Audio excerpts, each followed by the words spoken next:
Alright, I just watched Ya Boy Kongming. This was recommended on Patreon by, we got Bran, Caden, and a half Waffy. If you want to recommend an anime for me to watch, my Patreon is patreon.com/ProZD. It's $1 a month. There's a link down there. So Ya Boy Kongming is about the famous historical figure, I know him as Zhuge Liang because I played Dynasty Warriors, but also known as Kongming, from the Romance of the Three Kingdoms, ancient Chinese, wartime history. And he dies and gets transported forward into time into modern day Shibuya. He meets this girl Eiko who wants to be a singer, and he's enchanted with her performance, and so he's like, okay, I'm going to use my strategic mind to get you to stardom. And it's a great concept. I mean, I think for me, the first maybe 5 or so episodes were really successful for me, because I feel like watching Kongming, directly use stratagems. A lot of the comedy in the first half is like, oh, we're gonna use this strategy from this battle and employ it in sneaky ways to give her more attention. And that kind of angle of it being kind of sneaky tactics. I mean, yeah, Eiko is very talented. So it's not like, she doesn't earn the reception she gets. But, for example, an early episode, there's a whole, she's performing in a circular stage area, and Kongming sets up obstacles, basically people in suits and stuff, to and makes it kind of hard to see, so that people can't really find their way out of the room.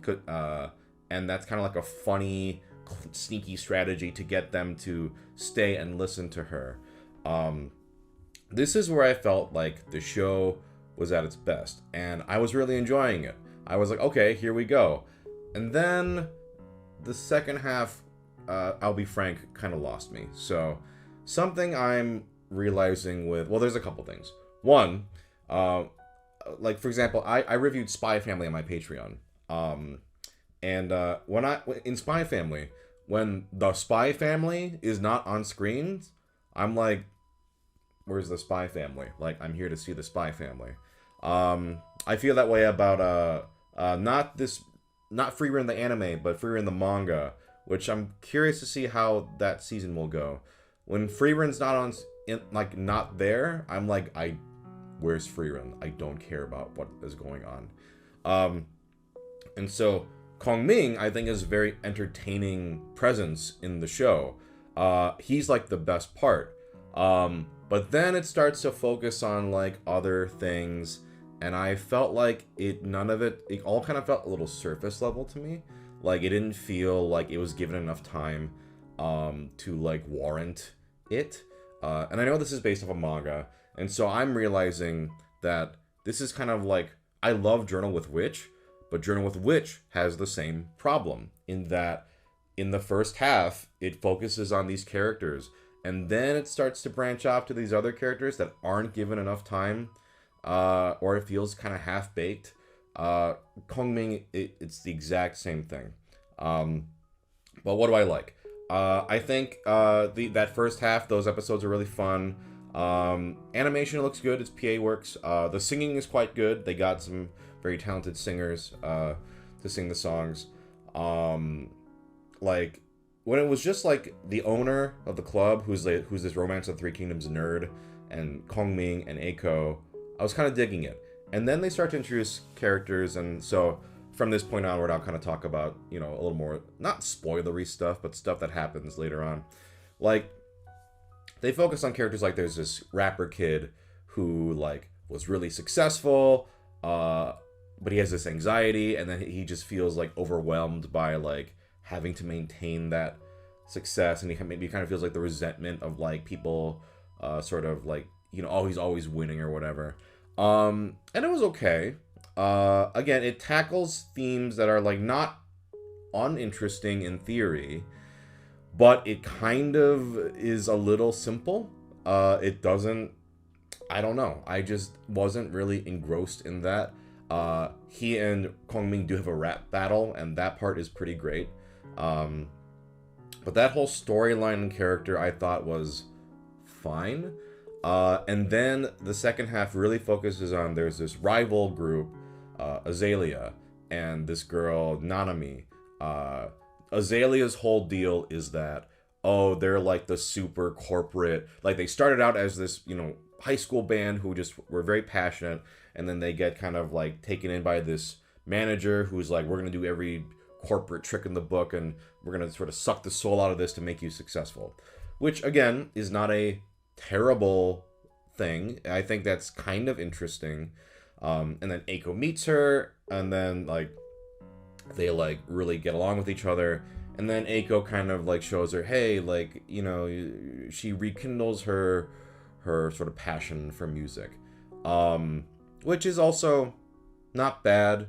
Kind of by the numbers, like we've seen this kind of thing before.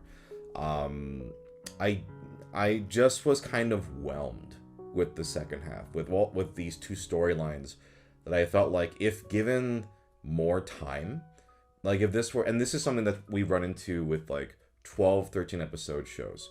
It's like this manga I think has like, I don't know, 20 volumes, and the anime is given 12 to 13 episodes to do its best to encapsulate, as much of it as it can. And more I'm seeing the cracks with this kind of thing. Whereas alternatively, I reviewed Buddy Daddies. Buddy Daddies is an original work. So it's not beholden to, we need to try to cram in as much from the manga as we can. We can just kind of tell an original story. But if we have stuff based off a manga and we're only getting 12 episodes, then I feel like what happens is the first half is really strong because it's kind of paced well, and, that's the central conceit. And then it's like, oh, but we want to try to include this part and this part and this part. And then the second half always feels scattershot. It feels scattershot. It feels half-baked. That's truly how I feel watching this show. So it was a little disappointing at the end. I'm just kind of a cynical person. I work in a creative industry, and it's made me even more cynical and jaded over time. And so, like, the second half focuses on this whole, like, all right, we need to get 100,000 likes on a post. That is sort of like the goal Eiko has, to, get to be in this big concert thing. And that's where the sort of conflict with Azalea is, because Azalea is this big corporate thing. They're like using money to buy likes and blah, blah, blah, blah, blah. I guess just Eiko's journey is so idealized, because I think, the rapper kid and Nanami from Azalea, they both are like stories about how success can be not all it's cracked up to be, right? With the rapper kid, it's like, yeah, I'm like the top rapper, but I'm overwhelmed with anxiety. It's causing me physical pain. Like, I'm kind of spiraling a bit. And then with Azalea, it's like, oh, you're super successful, but you just at the expense of like your soul, right? Like, it's just, so they're both kind of stories about how like success is not everything it's cracked up to be. But then Eiko's story is like, I want to be a singer, and then, oh, I found this magical tactician guy who can do all these stratagems to propel me to success pretty quickly.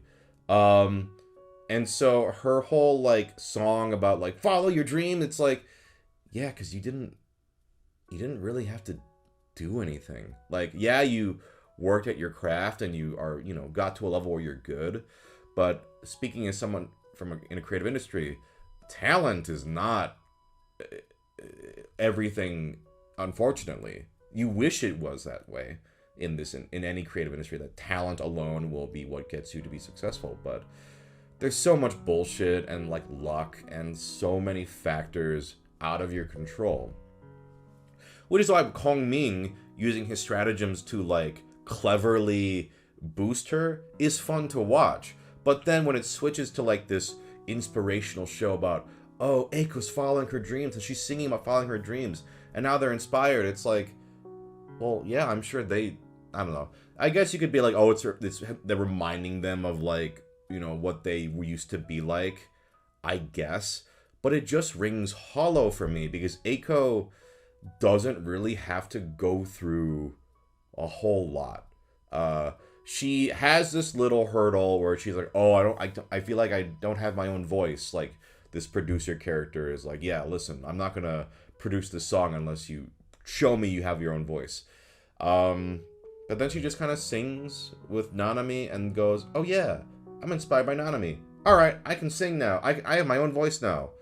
It's a very not compelling, there's like no real struggle. So juxtaposed with these stories where they're trying to be like, hey, success is not all it's cracked up to be, or it can corrupt you, and just like, oh, I'm just following my dreams, and Kongming can make it all work out for me, and I just worked hard, and now I'm successful. Doesn't work. I'm sorry. I think I'm just too cynical. I'm too jaded for this kind of thing. So, overall, I think the show is alright. I think it's pretty good. It's well animated. The singing is good. I like the first half with Kongming. And then as it kind of becomes less about Kongming's like stratagems and more about like this sort of weird follow your dreams kind of humdrum music thing, I was totally out of it by the end. So, a little disappointing. Not a bad show, but definitely did not live up to the hype of that concept. I think the concept is so good, and then it becomes kind of like a humdrum, you know, music drama thing. Not even drama, just a music. Oh, we want to play music and we want to be famous. Okay, whatever. Anyway, that was my thoughts on this one. If you want to recommend me a show, my Patreon is patreon.com/ProZD. It's $1 a month. There's a link down there. Otherwise, I'll see you in the next one. Peace.